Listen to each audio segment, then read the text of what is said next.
All right, so if you're ever curious as to what algicide to use, very quick overview. Algicide 60 is your maintenance algicide. It's also good for green algae. Mustard assassin is strictly for black algae, and mustard algae, which is also brown, very sandy looking. And then Vanish is great for opening if you've got a really green or black pool, or if you're trying to treat a blend of green and yellow algae.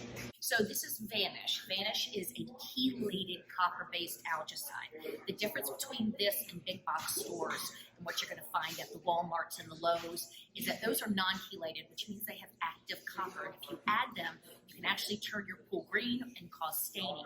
This is chelated, so it is non-reactive, and this is great for a blend of mustard algae and green algae. If you've got that lime-colored water, follow directions on the back, and then you can also ask a staff member and grab an instruction sheet as well.